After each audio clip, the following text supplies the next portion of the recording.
अच्छा बेटा, 122 which of the following statements is correct in case of Thomson's atomic model.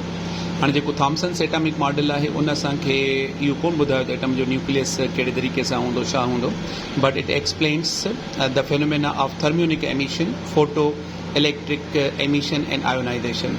छो त हिन जो कॉन्सेप्ट असां वटि इहो हुयो त जेको असां वटि एटम आहे उन जे सेंट्रल पार्ट में न्यूक्लियस हूंदो आहे, इन जे ॿाहिरें हिस्से में इलेक्ट्रॉन असां वटि बीठल हूंदा आहिनि। हितां जॾहिं बि असां हिननि खे आयोनाइज़ था कयूं त ही इलेक्ट्रॉन आराम सां ॿाहिरि अची वेंदा, फोटो इलेक्ट्रिक इफेक्ट में बि इहो ई कमु थिए पियो, थर्म्योनिक एमिशन में बि इहो ई कमु थिए पियो, ऐं इन सां गॾु आयोनाइजेशन वारो जेको प्रोसेस आहे उन में बि इहो ई कमु असां वटि परफॉर्म थिए पियो। इन खां बाद में आहे 123 नंबर। 123 नंबर जेको असां वटि आहे, according to Rutherford atomic model the electrons inside the atoms are not stationary. तव्हां वटि की में ए ऑप्शन अथव, पर बी ऑप्शन जो सही आहे।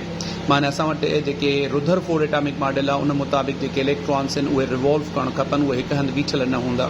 ॿियो असां वटि जेका क्लासिकल थ्योरी आहे 124 जे मुताबिक़, the circular path of an electron in Rutherford atom model is spiral, circular, parabolic या straight line.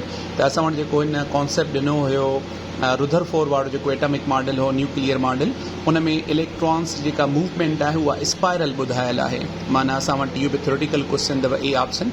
रुदरफोर्ड्स alpha experiment showed that the atoms have a nucleus। Rutherford इहो ॿुधायो त असां वटि एटम खे न्यूक्लियस थींदो आहे, उन में इलेक्ट्रॉन असां वटि या जेको प्रोटॉन जी अवेलेबिलिटी, इन जे बारे में असां वटि अल्फा स्कैटरिंग कोन ॿुधायो। अल्फा स्कैटरिंग एक्सपेरिमेंट जो ज़्यादातर फोकस आहे ई इन ॻाल्हि ते त एटम जो न्यूक्लियस थींदो आहे। माना 100 जेको असां वटि 25 नंबर आहे, इन जो जेको बी ऑप्शन असां वटि सही थींदो।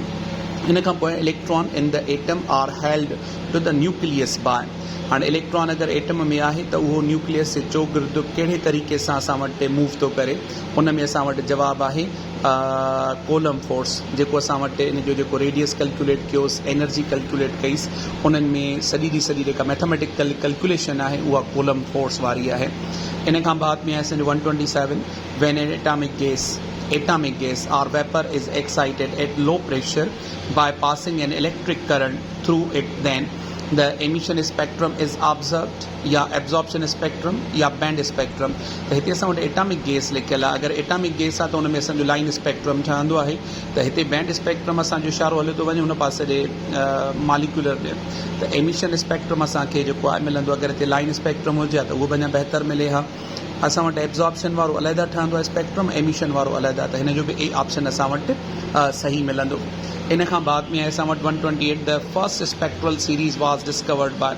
त पहिरीं सीरीज़ असांजी बाल्मर मालूम करे ॾिनी, बाल्मर सीरीज़ ई मिली हुई, छो त इहा विज़िबल हुई, ॿियूं सभु जो सभु असां वटि इनविज़िबल आहिनि। इन खां बाद बि असां वटि आहे when an electron jumps from the 4th orbit to the 2nd orbit. अगरि 4th ऑर्बिट खां 2nd ऑर्बिट में जंप कंदो त असांखे कहिड़ी सीरीज़ मिलंदी, 2nd line of Balmer series. इहो बी ऑप्शन असां वटि इन जो। ऐं इन खां पोइ जेको 30 नंबर क्वेश्चन आहे, 30 नंबर असां वटि क्वेश्चन थो बीहे, the electron series for the hydrogen atom can be observed by. A option बि अथसि बी, पर if we measure the frequencies of light emitted to the transition between excited state and the first excited state। हाणे first excited state कहिड़ी आहे, n is equal to 2। त माना हिन जो जेको ऑप्शन ॾींदो उहो बी वारो सही थींदो।